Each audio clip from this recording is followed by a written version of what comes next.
Hi everyone, my name is Jeff Starr and I'm here with my friend Adrian Locke.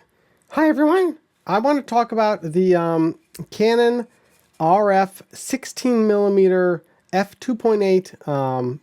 I don't know if it's really a pancake lens, but it sort of feels like a pancake. It's like a muffin. Yeah, it's like a muffin lens. There are a lot of videos and very in-depth reviews about this lens. People will show you a bunch of images and pixel peep and so forth.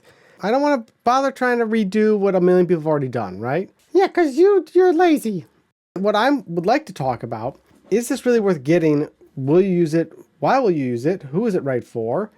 And my experience having it and shooting with it. And I want to sort of quickly, just for context, give you a sense of some of the other lenses I have that this would in some ways be compared against. The Canon 70-200 EF, which is not applicable, but I'm showing it because I want to give you a sense that I understand what high quality glass is like to shoot with. Here's a really old lens. It's an EF. Oh, I don't know. This is the 55-250. Did you prepare it all for this?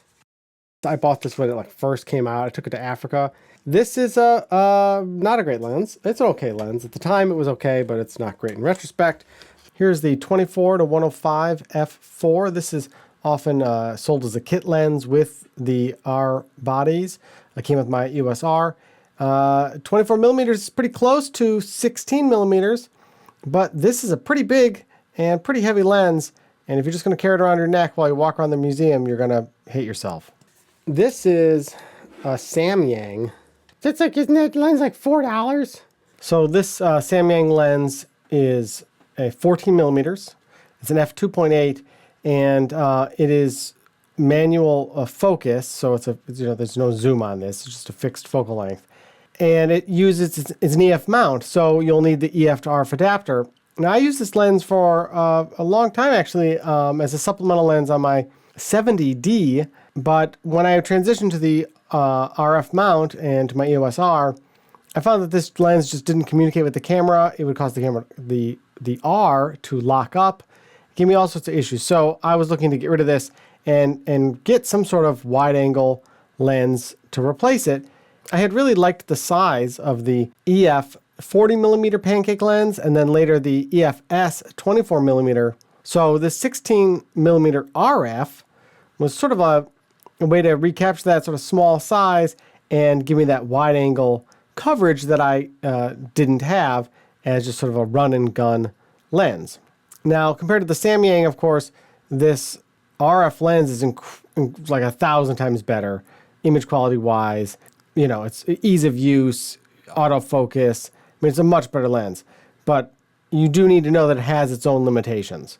It has a fair amount of distortion and it has a fair amount of chromatic aberration. Those are elements that you can correct in software, but it's something that you need to know. And if you're a JPEG shooter, you're probably not going to be that thrilled with it. Although, if you're a JPEG shooter, you should stop being a JPEG shooter. Wait a minute, I shoot JPEG. What? No, I told you to shoot everything as RAW. Yeah, but I can take more pictures. Yeah, that doesn't mean it's better. You're going to see some very noticeable distortion, especially if you're dealing with a person who's, if their head, let's say this is their head, if their head ends up over here in the frame, right, or there's stuff over here you want, it's going to be really stretched out. This is awful. So as long as you're aware of those image constraints, if you're looking for a way to make your RF mount body a lot more portable, you're looking for a lightweight lens that's small, inconspicuous, you just want to be like a regular point and shoot shooter, walkabout lens, it's great for that. If you're trying to shoot a bunch of high-end professional grade work, it's not going to provide the level of results you need for that. Although if you were like strictly a social media like influencer or vlogger, that type of content, I think you'd be really happy with this lens. I debated, did I want to get the RF 15-35mm, is it? But that's a big heavy lens. That is more like you're carrying this around on your camera. But part of the reason I wanted this small 16 millimeter is so that I could have a compact lens for, you know, holiday events with family, you know, where it's crowded, or, you know, we go to a holiday train show and you have to squeeze around a lot of people, stuff like that.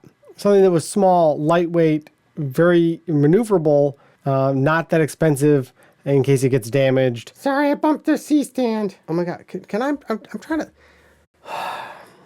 I think this lens is a little pricey for what it is. When I think about how much I paid for this 40 millimeter EF, which is a great lens, or what you pay for the 35 millimeter RF, which is I think a lens that shoots way above its price point. Adrian had a really good idea. Yeah, of course I did. And since I'm currently filming this with the 35 millimeter, maybe you want to see what the field of view is like with the 16. So here's what I'm going to do. I'm going to take the Canon EF 70-200. Why don't I put this over here so you can see the 35, we're right where the adapter attaches, right? And right at the lens hood. Look at that. Look at that. Well, that was lucky framing. I'm going to take the 35 millimeter lens off, and I'm now going to put on the 16 millimeter. Okay, so I've switched from filming with the 35 millimeter, which is now here, to the 16 millimeter, and you can see, of course, the much larger field of view you get with that. You know, before we were right behind the lens hood and the mount here. Now you can see much more of the desk. The other thing you'll notice is that the image is a lot darker, and that's because the 35 millimeter goes down to f1.8, but this 16 millimeter is only f2.8. Here's the 35 millimeter here. Here is the lens cap to the 16, and you can see it doesn't go on that lens. It would be really nice just from making life easy if these if the 35 and the 16 use the same size lens cap, just because I think they're a really good pair of primes that someone might own. So that would just be convenient. It's sort of annoying that you have this little tiny, look at how tiny this lens cap is. I highly recommend the 35. I think that's pretty much a no-brainer. I wish I'd bought it sooner. The 16, if you can afford it, or if you get a good price on it, I think it's worth doing. Maybe it'll come down in price. I don't know. I think Canon actually raised the prices on some of their RF lenses. So maybe get them before they do that again. As long as you know that on the 16, you are going to have some softness in the corners, more chromatic aberration, and you need to really think about your framing because you're going to have a lot of distortion. So you don't want someone's head over here because their hair is going to look really weird and their forehead's going to be really strange. All right, so that's everything I wanted to cover today. Just very quickly, if you are thinking about buying this lens, there are links in the description. Those are Amazon affiliate links. And if you click on those, I earn a very small commission, which helps me make more videos like this. But of course, as always, I would encourage you to shop around and make sure you're always getting the best price available. And if you have a good local camera store, please support them because there are fewer and fewer of those, and it's really important to keep those places up and running. Adrian, anything else you want to add? Yeah, there's also a Patreon page where you can become a patron, and the support that goes there, it helps. Yeah, I get paid that way. Great. All right, thank you so much for watching. If you like this, please check out other content on my channel, and go take some pictures. Bye. Bye. What are you doing? I'm trying to find this other lens. Well, there's people waiting for you. Well, shut. Did you break something?